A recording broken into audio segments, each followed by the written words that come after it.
Hey, what is going on everybody, and welcome to Fantasia. For today, we're going to be jumping into another session of Epic 7. Now today, got some more Epic 7 World Championship qualifiers for you guys. This time around, we're going to be taking a look at the very last server. Don't worry, we didn't forget you guys. Europe right here, with some pretty big names in the mix as well. So let's go ahead and jump into the first match. Right here, we have khhm on the left side, go up against Nrd on the right. Both players here seeming to go for a slower, more standard playstyle that we've been seeing throughout this qualifiers. But don't worry guys, we have some more matches later on that definitely pick up the pace. If you want to skip around, feel free to explore the timestamps down below. What I've done is I've taken some of my favorite matches here, at least the favorite rounds from some of these matches, and compiled them into a highlight reel in case you don't have the time to watch the entire stream. However, I do recommend you watch the entire thing when you do have time, because there's some pretty good ones that I had to cut for time. So let's go ahead and start this here. khhm on the left side, starting off with a first pick for that Crimson Armin, was met with a handgun. Apocalypse Ravi on the right side. Now khhm is actually known for their Maid Chloe style drafts, right? You pick Maid Chloe, you pick some damage mitigation, namely Crimson Armin or ROL, and then you pick some resist based DPS units along with them to join the mix, right? To help keep up the synergy between the Maid Chloe and all those other higher resist units to help them out, round out their stats. On the right side though, we see Briarwitch Assyria coming out and Flitica in response to the Sharoon and the Karina, which is very interesting. Briarwitch Assyria doesn't have any souls to soulburn with. There's no mage on Nrd's side. However, if there is a soulburn, that Karina is going to be very, very unhappy. But because that Briarwitch actually exists, we have an A Tywin and an Edward Elric coming out on the left for khhm, and that is actually really good because now with A Tywin and Ed, A Tywin can cleanse the debuffs from Bryceria off of the entire team, and Ed will cleanse them from himself. This means that Briarwitch here can't really pop her S3 at all, essentially shutting down that route for Nrd. Lethe's gonna get last picked here. I think she's gonna get banned out. Yeah, she's definitely way too strong to the Ed and into the Karina, being able to one-shot them pretty easily. She's like a Dark Corvus on demand. Sharoon is the one that's gonna get banned out on the left side. She's actually really strong into the Handguy and into the A Ravi, and we've been seeing her throughout this entire qualifying session, right? The qualifiers. She literally went from the most obscure meme unit to one that's in literally every single match that we've seen like throughout these few weeks. Alright, so starting out here, Flitica gonna take the first turn, gonna reset the Karina, actually landing it. Most Fliticas nowadays are effectiveness Fliticas, not DPS, so we do see that reset on the Karina, which means there's no real threat of attacking somebody else here, if they so desire. Karina can still proc her S2, get that defense buff and the barrier up for the team. But there's no real pressure to take her out super early right now, especially because, again, she's reset, she won't have that S3 available. Either way, though, it is still a good idea to kind of chip her down. You really don't want her to proc and get that defense buff and barrier for the team. It's going to be really hard for the Nrd's team on the right to deal with, right? Bryceria, a little bit of chip damage, and Apoc Ravi, you know, a little bit of chip damage as well. Ed over here on an injury build, we see. He's actually really good to A Ravi if he has an injury build, and there's a lot of debuffers on the other team. Flitica and Bryceria both have debuffs on their S1, so essentially Ed right now is untouchable. They also don't want to hit that A Tywin there on the left side, because if they do, he's going to get his rage buff, and once he does, he can go ahead and ignore resistance. He also has a defense break and a stun on his S3, which is very, very scary, along with his provoke on his S1 to lock a unit down. Alright, so the Karina's getting focused down pretty hard here, but because she's so bulky and Crimson Armin has really good mitigation, Crimson Armin mitigates damage even if it's not a crit, so she has a built-in passive that's like Adamant Shield, but better. She is going to end up going for that S3 over here, though, giving everybody that barrier, and, the invincibility and the immunity. Flitica does have the option of going for an S2, though, to strip those buffs if she so desires.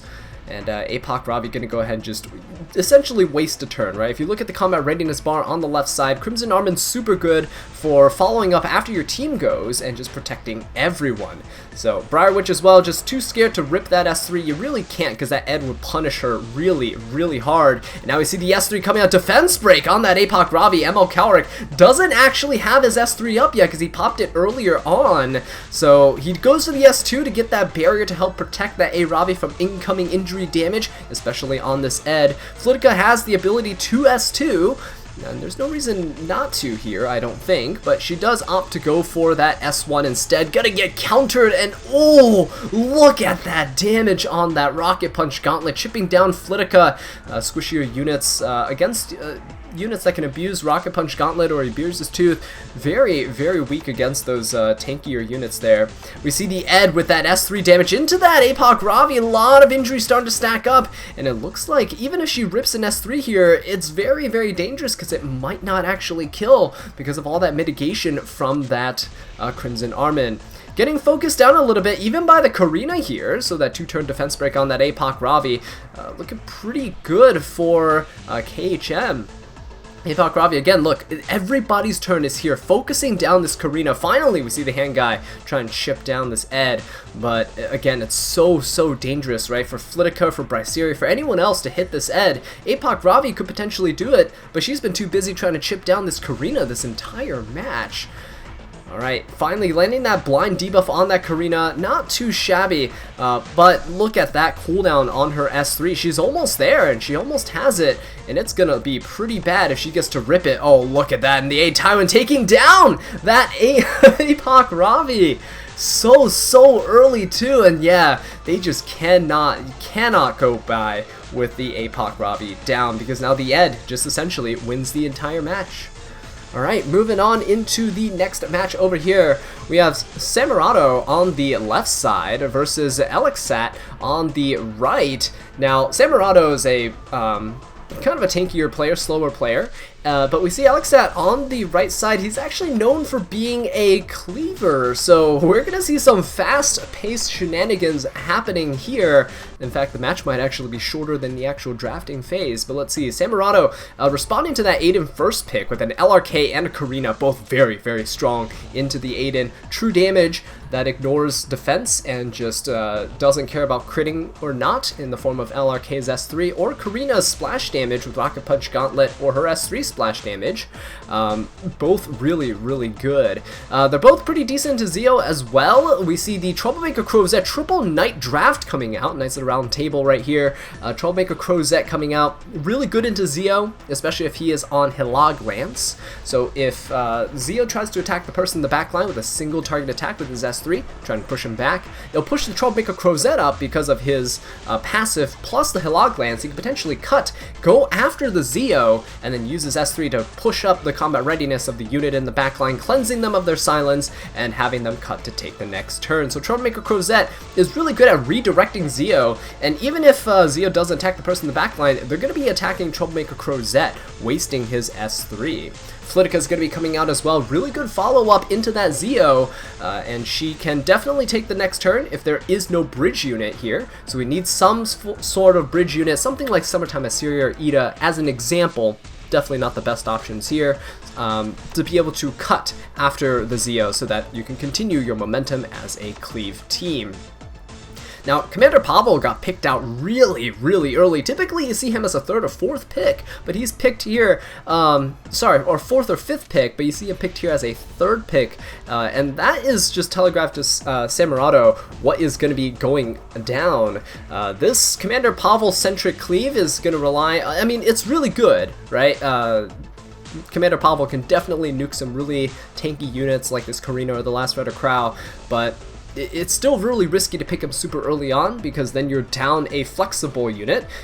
You know, you could pick something like Jacko earlier on and then have some more adaptability because Jacko is kind of a bridge unit. If you could debuff somebody, she's probably going to be cutting. Ron's going to get picked out though. More units to just kind of open up and help out this Commander Pavel in terms of getting him to activate here. Zio can't activate Commander Pavel, but Ron and Jacko combo definitely can. And if Aiden decides to counter, do some shenanigans there, could also contribute towards the crits that Pavel needs. Oh my god, and we're going to see a Holiday Euphine get picked up by Samuhrado as the last pick unit here.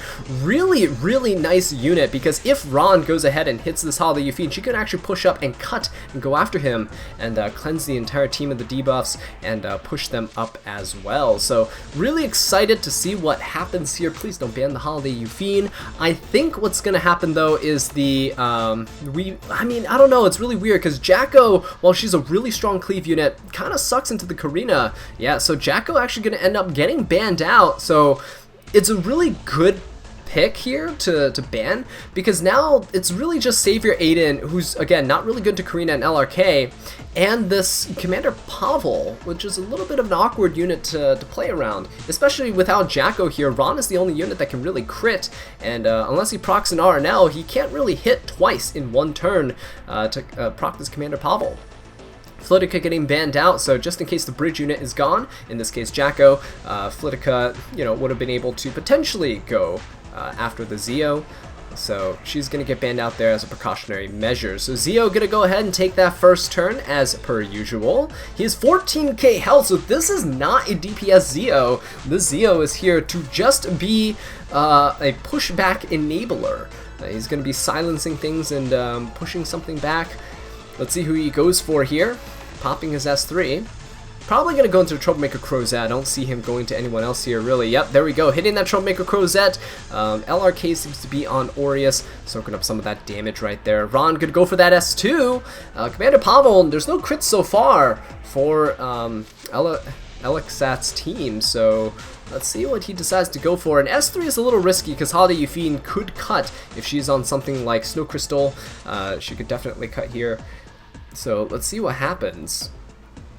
Ron's thinking about this. They're going for the S1 on the Troublemaker Crozet, so another wasted turn, but that is one crit for this Commander Pavel, and this is actually a pretty fast Aiden. Look at that, 7k health. She's just going to go ahead and rip her S3, probably into the Troublemaker Crozet yet again. Nope, going for the LRK this time. Going to proc the Commander Pavel. He's going to go and hit. Karina's going to proc. Everyone's invincible though, so even though Karina is pretty safe here, oh, sorry, even though Karina had procced, everyone else is pretty safe here. Aiden, you don't really want to rip your S3 into the Aiden per se. You can probably just use the Karina S1 into the Aiden, or into the Zio in this case. But yeah, you really don't want to waste your S3, because if you miss with Karina, you don't get that extra splash damage. Alright, Commander Pavel, we're going to go ahead and Soul Burn. Look at all that damage piling in, but is it going to be enough? I don't think so. There we go, the LRK surviving that somehow. Commander Pavel usually just demolishes units with his S3, but this LRK, very, very tanky. Holiday Euphine able to cut over here, and S3 pushing up his team, and now the momentum is on Samuhrado's side. There's really no gas left for elecsat and his team. Commander Pavel is exposed right now, no stealth going on. Aiden actually got hit, so she's at half health here. And this LRK, after he S3s, it might just be it for the Pavel and the Aiden. So yeah, we see the concede come out here, and we're going to move on to the next match. So in this match over here, we see, okay, Oskizu on the left side and NRD on the right. The pre-bans coming in, we see kind of more targeted pre-bans, I believe. We got Maid Chloe and Lua banned out. Lua's typically always banned, but Maid Chloe's a bit rare, probably banning him out because Oskizu here, going for that Crimson Armin, tends to play that kind of slower style and goes for the effect resistance with that Maid Chloe and perhaps the Crimson Armin's team imprint. It's a very good strategy to go with. Meanwhile, we see Oskizu banning out the Aeola, very understandable for a Maid Chloe kind of drafter, right? You don't want the unbuffables, you don't want the strips to be coming out. Maid Chloe really can't contest against that. And the Briarwitch Assyria too, all set up for a Maid Chloe, right? You don't want to be locked out of your revives in that case. So into the Crimson Army, we see a Hand Guy and an APOC Ravi, but that's going to be quickly met with an Aiden and a Sharoon. Aiden's actually really good into these dark units if you have her on her artifact, and she also just does really crazy damage against dark units in general.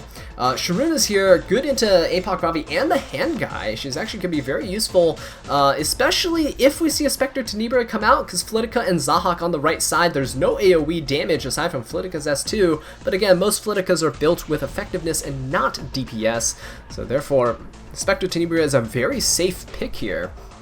Zahak makes the Aiden actually kind of dangerous because he could just nuke her down at the start of the match. However, I think Oskizu is known for being very, very tanky as well. So this Aiden could actually just be a very bulky lifesteal Aiden. You kind of see Aidens everywhere, right? She kind of fits into every playstyle. In the previous match, we saw her with 7k health and used in a cleave team, built really, really fast. So let's see how this pans out here. Roy being last pick, there's no way that Roy is going to see the light of day. Not into a team like that on the left side. And Destino was actually picked out, which is very interesting. I think Spectre Tenebria should be the ban here because there is no real AoE on NRD's side. And even though Destino can revive, with only an Aiden as a solo DPS, and Zahak should be making it through here, I think it could be okay. But no, we see the Destina get banned out, and so does the Roy. So let's go ahead and jump into this. I really think the Spectre Tenebria should have been the ban there. Would be the most reasonable, to seeing that there's no reach for her, right? Her permanent stealth, hiding in the back lines. Zahak does go first. This Speed Zahak. Now, Speed Zahak is a little bit dangerous here because he does lack a bit of damage. You do trade damage, right? To get him this fast. He's fast on the Flitica, for reference. So the Zahak goes ahead and attack buffs himself along with the Flitica, pushing her up a little bit. Goes straight for the Aiden. Look at that, not even breaking the barrier just yet. And oh, under 10k damage dealt to this Aiden. Now I know he had to break through the barrier at the start as well, but that just really, really hurts. There's no follow-up damage to go into this Aiden. As of right now, the APOC Ravi is pretty far behind. Flitica going ahead and resetting this Sharoon, so she can't really do anything. Oh, but that dual attack was actually pretty big. Sharoon, even though this APOC Ravi resisted the Venom, she could have actually gone in onto this Aiden. Now Sharoon does give the Aiden a barrier, and she does receive the attack buff as well, so that is pretty useful. That's just really unfortunate, that dual attack there. The Crimson Armor Provoke redirected that Ravi and essentially made her lose a turn. It's about the same as getting stunned. Speaking of stuns, Spectre Tenebria is going to throw out her S3 into the APOC Ravi. Hand Guy's already popped his S3, so there's attack buff and immunity on everyone here. It's a little bit dangerous, but because Sharoon actually turn cycles pretty quickly, but you might as well pop your S3 and try and turn cycle alongside her. Oh, we see here the Zahak going for the soul burn into the Aiden. He's on Symbol of Unity, 50-50, hey, he lands it, and the Aiden goes down. But this just means that Sharoon's passive buffs now are going to be redirected towards the Spectre Tenebria. So look at that, she gets that crit damage buff, and that's looking pretty good. Look at the combat readiness bar on the left side. We got Crimson Armin popping her S3, and she is such a good unit to go after all of your other units have. Now it's a bit lucky that Sharoon actually cut in front of the Crimson Armin and took the turn. But we see here, all of these attacks that Ravi's, her second turn, completely wasted, right? Just hitting an invincible unit. Sharoon now going to go ahead and keep cutting. She's actually on Warhorn, so her passive is proccing a lot because of all the buffs on the right side. Along with Warhorn, she is able to just zoom through that combat readiness meter, and it's really helping her kind of counteract this Flitica's reset from the start of the match. Look at how far she's gotten, right? She's already lapped everyone on the other team. And now Spectre Tenebria can be able to take the turn. She has souls to soul burn, but is she going to do it? No, she's not going to go for the S1, taking out the Zahak. Oh boy. So now it's really just the APOC Ravi that's a threat. Flitica is stealthed with a skill null, so she's going to be a little bit difficult to reach. However, once Sharoon gets that S3, which is right about now, she turn cycles so quickly. I think the Warhorn definitely helped her out here. But the turn cycling not only helps her with that, it also helps with stacking buffs on the Spectre Tenebria. Look at this, right? So APOC Ravi gonna go for the S3. Look at that Venom hit onto her. That little bit of entry damage actually mattered. Wow, the Sharoon surviving with 1,000 health left. If that injury was not there, perhaps it might have killed.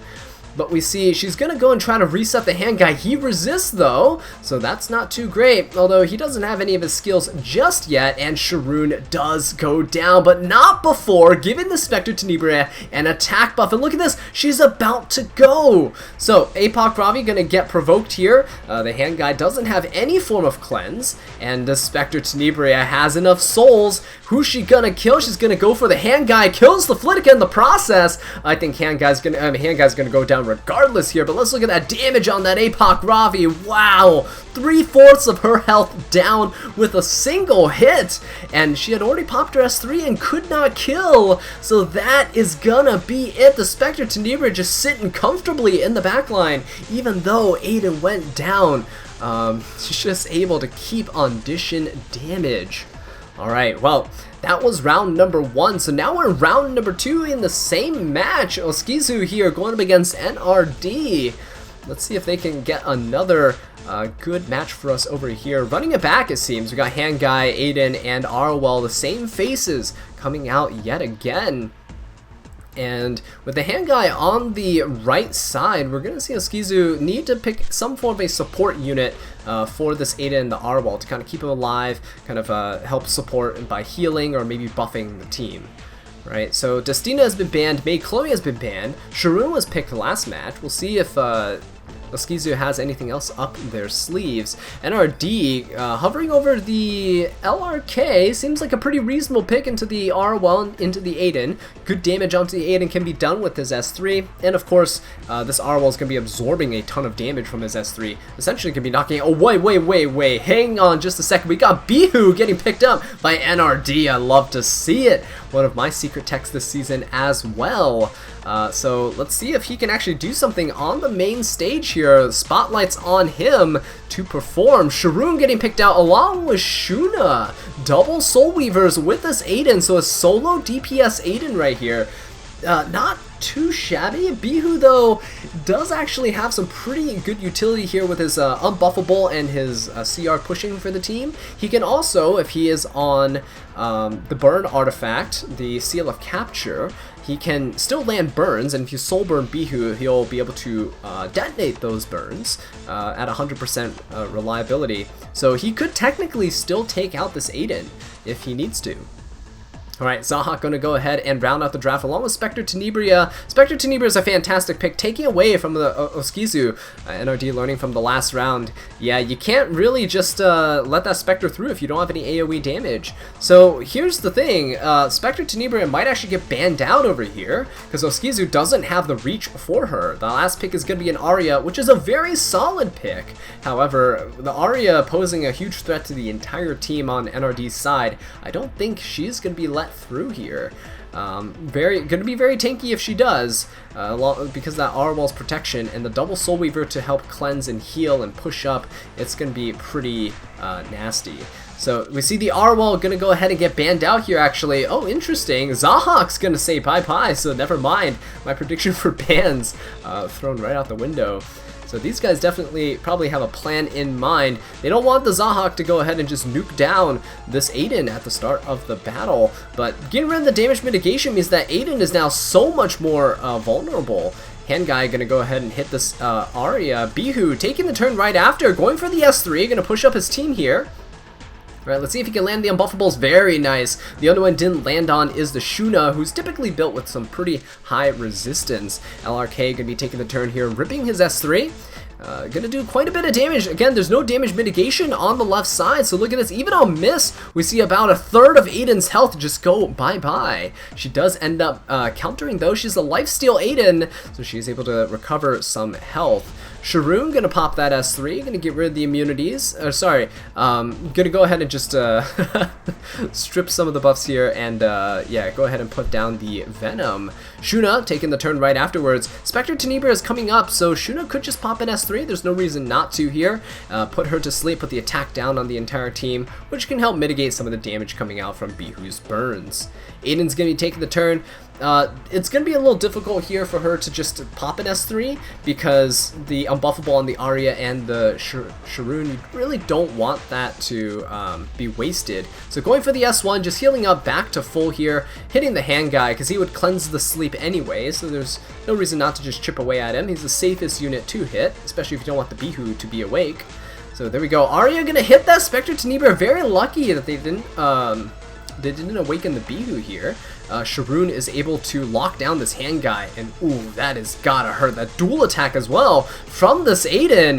What is hand guy gonna be able to do? Pushing up, hitting that Arya. Arya can S3 here because she has that unbuffable, so Bihu actually doing some good work in terms of preventing this Arya from stealthing the entire team and putting a defense buff and counter buff on herself. Spectre Tenebra gonna go ahead and soul burn. Not gonna be enough to kill on the first hit, but then look at that second hit because there's an unbuffable there with a debuff, and Spectre Tenebra's S3 hitting harder than her S1, she is able to clean up. Hand guy looking very, very low right now. And does Sharoon have to go ahead and hit him? Yes, probably. And the Venoms finish him off.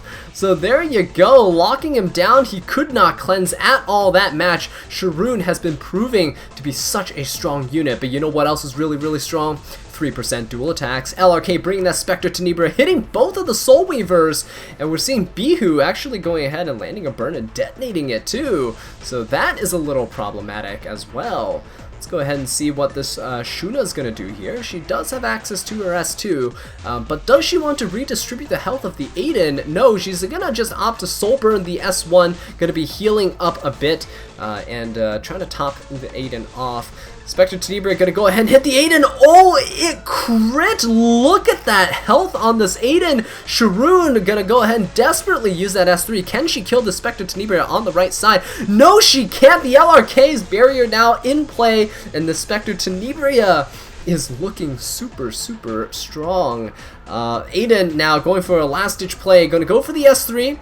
Might as well go for it, right? Get some damage and get that invincibility for the two Soul Weavers. She is on lifesteal, so she heals a little bit, but it's not quite enough. Look, oh, but look at that dual attack! Dual attacks all around this match. It's just 3% after 3% after 3%. Bihu's gonna go ahead and S1 into the Sharoon. Not enough to kill. Look at all these units just surviving on a sliver of health. This is where the flat attack roll would have mattered, but this is also where the flat HP roll was just right. Alright, we see the Shuna go ahead desperately trying to heal up with that S1, soul burning it into this Bihu right here. Aiden also trying to chip him down as soon as possible to try to open up the way to hit the Spectre Tenebra. She's gonna S1 take out both Soul Weavers. Okay, Aiden has just got to dodge here, and then she can counter. Bihu actually gonna go for the S3. Spectre Tenebra on the last turn should have hit the Aiden so that she can't counter on this turn. Can Bihu actually do this? He has the Souls of Soul Burn. He's gonna go for it. Does he hit some burns? He does, and boom! Aiden is now gone. 13,000 damage coming out there. NRD. Looking good with that Bihu play. Alright, so let's go ahead and move on here to big names. Gwanggaeto on the left side and Samuhrado on... Gwanggaeto on the left side, Samuhrado on the right side here. Let's see how they play this out. Maid Chloe gonna make her way through into this draft. A lot of players from the EU seem to favor the Maid Chloe, which is very surprising compared to the other servers. We see Aiden and Arwell get picked out on the left side. Arwell is a pick that's taken from the Maid Chloe, which is very good. Maid Chloe does enjoy being with the Arwell or a Crimson Armin, but we see the LRK is gonna be a very suitable substitute here. The Maid Chloe is able to give the LRK some extra resistance to help resist some important debuffs. Aola getting picked up as well. Very nice for Samuhrado because Aola is actually very strong to both the Maid Chloe and into the LRK, so you definitely don't want your opponent to have that. Aola, though, unfortunately, is not too great into this Aiden because Aiden's evasion is innate and not a buff. And this Arwell on the left side, she could get her escort buff stripped, but it's not a huge deal, and if she's on something like Adamant Shield for additional mitigation. Sharoon gonna get picked up on the left side. Quite interesting. She's not too great into an Aola because you can't really just rip an S3, but she's also one of those units that can be played very patiently. You can just go ahead and use your S1 until an opening occurs where you can use your S3 and apply those Venoms and speed downs. We're gonna see one more unit get picked up here. I believe I don't know. Spectre Tenebria might be alright. You don't really want your opponent to get LRK with Spectre Tenebria. Yep, so he's gonna go ahead and pick that up right there. Pretty good choice. She also synergizes really well with Sharoon and Aiden in general. Because it's a really difficult way to kind of counterpick into both the Spectre and the Aiden. If you use an AoE for the Spectre Tenebria, chances are you're going to be hitting Aiden and missing, and she can counterattack. But if you're going for something that counters Aiden, most of those units, Last Piece Corinne, Zahak, right, they're single target units. The only one I can think of right now is Briarwitch Assyria, which could be okay, but has anti-synergy with that Maid Chloe on the right side. So definitely not a super viable option. But we see Last Piece Corinne getting picked out over here on the right side, just mentioned earlier. Really good into this Aiden. But the problem with Last Piece Corinne compared to Zahak is that Zahak is easier to build damage on. And he's much more reliable as a damage source. But if you look at the pre-bans at the bottom there, Zahak was banned out previously.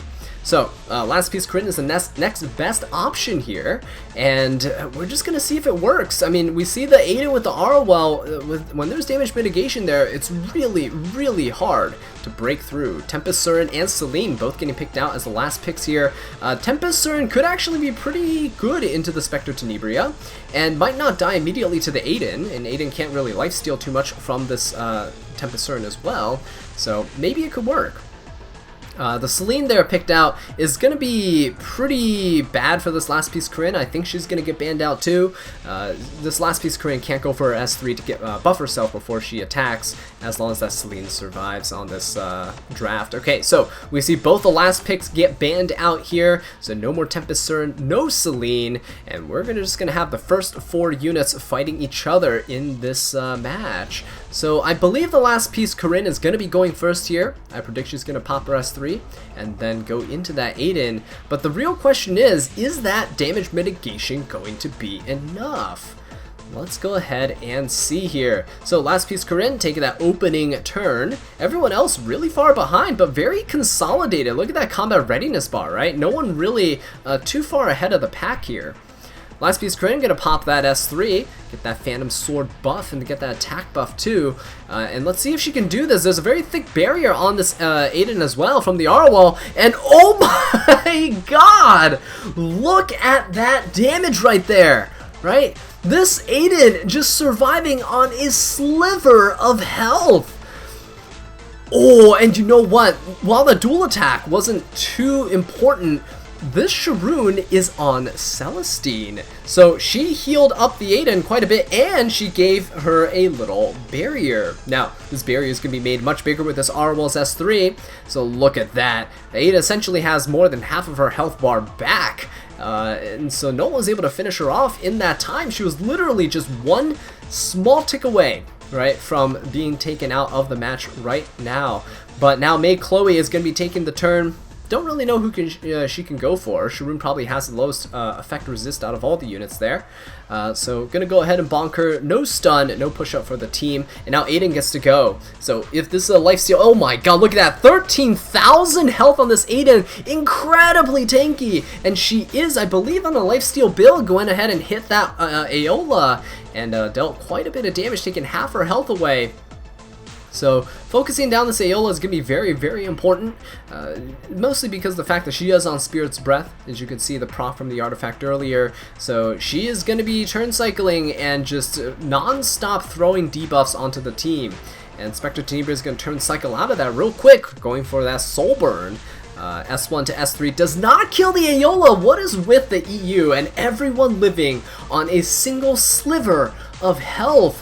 LRK can be popping his S3, gonna go into that Aiden, maybe taking her out. No, she is still going to survive. Celestine gonna be healing her up to the point where she is still pretty healthy. This Arwell helping this Aiden out so much with that damage mitigation, and the fact that the escort buff was not stripped by that Aola mattered so much. Otherwise that LRK would have taken out that Aiden easy peasy. Last Piece Corinne going into the Aiden. She lives again on a sliver of health, gonna be countering and taking out Samuhrado's unit right there. So Arwell now taking the turn, just chipping away at the maid Chloe. Wow, this Aiden gonna be able to heal up as well with her S1. How unfortunate.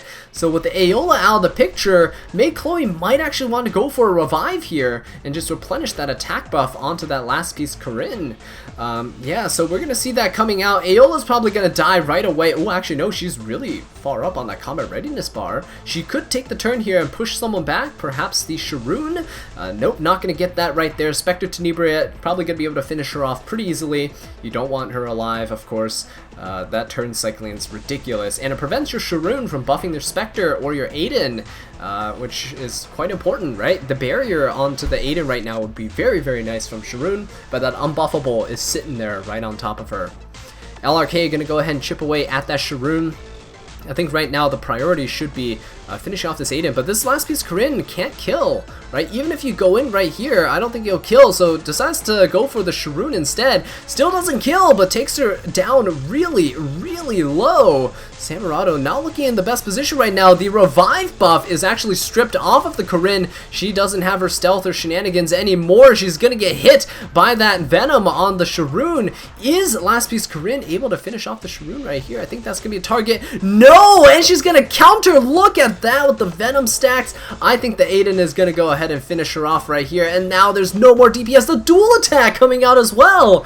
Oh my god, he's trying to put the nail in the coffin. Last Rider Crow is able to S3 though. He is gonna rip this and see how much damage he can do. Can he finish off the Aiden? I don't think so. That's a lot of damage coming out. Sharoon goes down, but look at that. All the counterattacks coming in. This is not looking too good. No stuns coming out here. Maid Chloe doesn't have the effectiveness typically to stun anybody, but this Spectre Tenebria is going to hurt quite a bit. And we got souls on Gwanggaeto's side. Spectre Tenebria just kind of sitting there waiting. Now it's Frenzy Stage 4, so more damage going to be added to the equation here. Maid Chloe, can she survive this? Going to get chipped down by this Aiden. Last Rider Crow needs to get his cooldowns going. That Arwell counter actually might have done it. So LRK just needs one more S3. He can finish off that Spectre Tenebria and probably the Arwell too. So let's see what happens here. The S3 coming in onto that last Rider Crow. I don't know if he's going to be able to make it to another turn because that Spectre Tenebria has a soul burn, and the Aiden's going to go, and she has an attack buff too. So we see the soul burn coming out. LRK actually doesn't have a revive buff, and so Maid Chloe's going to come back, but I don't think she's going to be able to do it. Last Rider Crow is going to say bye-bye to this sweet world, and down he goes. Aiden with the attack buff, able to finish off this Maid Chloe, and when she comes back, I mean, she has 2 more turns until she gets a revive buff up. So I think it is a lost cause. I don't think that Samuhrado can do anything here, and so he surrenders. Such close matches, and we got that Aiden over there essentially just living through everything. 13,000 HP is insane on her. Alright, very last match over here. We have Oskizu on the left side, going against Gwanggaeto. On the right, we got a Maid Chloe get picked out. Again, EU players and their Maid Chloe teams. Gotta say, I respect it. Love to see it. LRK is going to be met with the hand guy on the same team. Both of these units are immunity buffers, so you gotta watch out. When someone takes a lot of the immunity buffers and the really good cleanser as well in the form of Emil Calric, we gotta watch out for some debuffers coming out. Pyro Captain Flan, Solitarias, that can definitely be abused into Maid Chloe. Pyro Captain Flans can be built with enough effectiveness that she really doesn't care about Maid Chloe overall. Just like she doesn't care about Destina and her Spirit's Blessing buff at the start of the battle, giving her additional effect resistance. So Maid Chloe is also pretty bad into debuffers because she is really good at preventing debuffers by giving more effect res to herself and the team, but she's really bad at cleansing them because the only skill that does it is her S3, and it only cleanses 2 debuffs at that. So we got the Arwell getting picked up here, and a Sharoon as well. Let's see what happens, because Sharoon's actually really good into the LRK and the hand guy, and the Arwell over here is able to provide a lot of mitigation. We saw how powerful mitigation was throughout this entire video so far. All these units living with like a sliver of HP, right? A couple hundred health difference, and it's really all thanks to this Arwell for the massive barriers and all that mitigation from her Escort buff. Pirate Captain Flan getting picked out over here. What did I say? Sharoon also doesn't have any built-in cleansing or healing for that matter. So Pirate Captain Flan is very effective into the first 3 units so far on Oskizu's side. Spectre Tenebria getting picked out, saying, hey, you have 2 more units and they gotta be AoEs. But you know what? Last Rider Crow is on Gwanggaeto's side here. And with the LRK, I mean, even if you hit the Spectre with an AoE, if it doesn't one-shot her, now she's back to full health with a gigantic barrier that's protecting her from the LRK. Bellion, though, is going to get picked up here. She's not great into LRK, but she is pretty good into the Spectre Tenebria. But I think with that pick there, solidifies Pirate Captain Flan as the unit that must be banned. Earth Celine is very interesting. She can't really be controlled by Pirate Captain Flan. And Pirate Captain Flan, if she has a buff in S1, she will use a non-attack skill to push up the team. Celine can definitely abuse that, cleanse that, and if she's on the highest attack EE, she can actually get rid of that Spectre Tenebria instantly. But it's a really risky bet into something like a Last Rider Crow, who can ignore her evasion, and leaving the Pirate Captain Flan up is not really good for an extended fight. So we see these Melona actually coming out on the left side here. A very interesting pick. She has the AoE potential to hit the Spectre Tenebria on her S2 passive. And oh, that is nasty. We got a Remnant Violet getting picked up. Actually, really good unit into the Bellion. We might see the Bellona get... No! Wow, we're going to see the Bellona get banned out. This actually... Sorry, the Bellion get banned out, Bellona making it through. This actually does make sense, though, if you think about it. Because if the Remnant Violet was banned, who's the main DPS? That's right, Spectre Tenebria. And she's not going to fare too well against the Bellion. You want those souls. But here, you get best of both worlds. You get the Spectre Tenebria and the Remnant Violet. So we're going to see here that the hand guys get controlled right out the gate, and the Bellona gets an attack buff on the left side. Right, hand guy's going to go ahead and push up his team. The LRK is going to go and put up the immunity. So right now, there's really no debuffs on the left side to worry about. Hand guy can just kind of... wait it out here because he does have immunity, so he can't get reset by the Sharoon immediately. And by the time Sharoon gets her S3, I think Hand Guy should be far enough down in the combat readiness bar that he can probably cleanse before Sharoon laps. But we're going to see this maid Chloe go and pop her S3 pretty early on. It's understandable, because if this Remnant Violet went into this maid Chloe and just one-shot her, then there's no potential for any buffs to come out here. It is a little risky though, because ML Coward could just S2, strip the revive buff off the Bellona, and then, you know, if the Rylet can finish her off, then it is pretty much a sealed game, right? Because Maid Chloe's cooldowns are quite long. Remnant Violet gonna play it safe though, going for the Arwell over here. Gwanggaeto doing the pretty smart play, saying, hey, I'm gonna respect your units and their bulkiness and tankiness, and of course, just respect to that Arwell's mitigation. And speaking of which, look at that, Spectre Tenebria unable to kill this Arwell. She's living yet again with another sliver of health. I can't believe how close these matches are.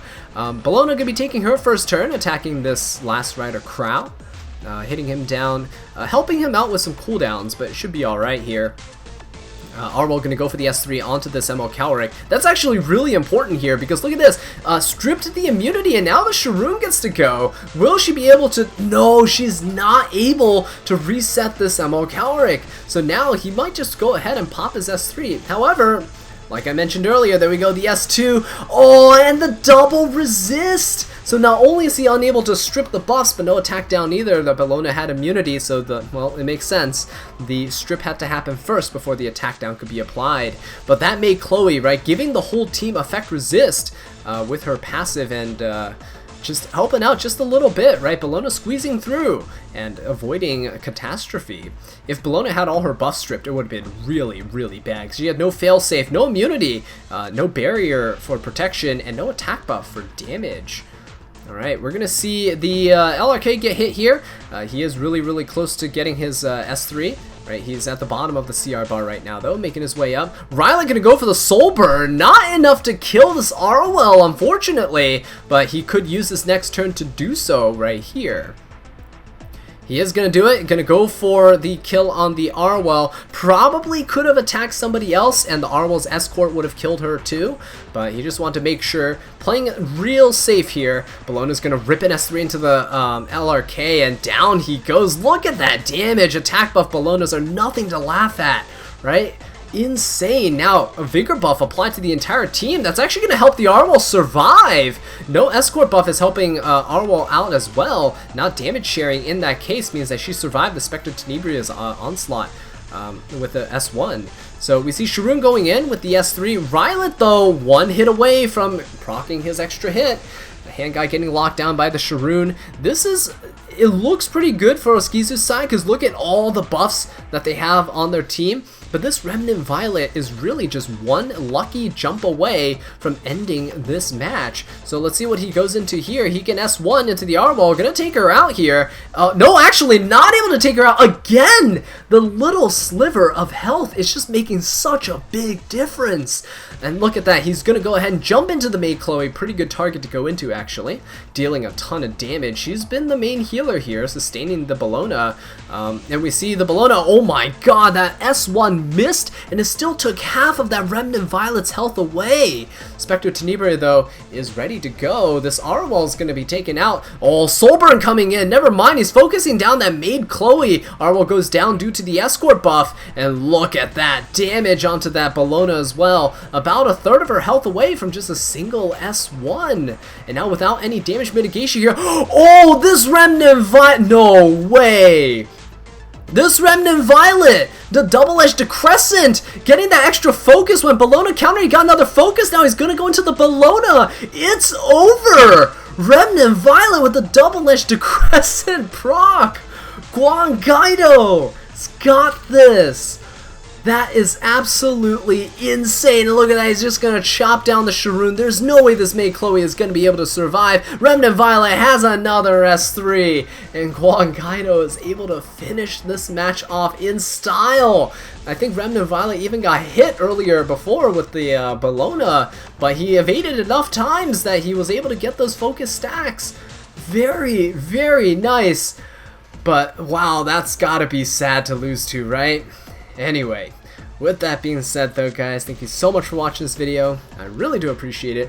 If you enjoyed it and you want to see more coverage of the Epic 7 World Championships, please leave a like and subscribe for more. And until next time, take care.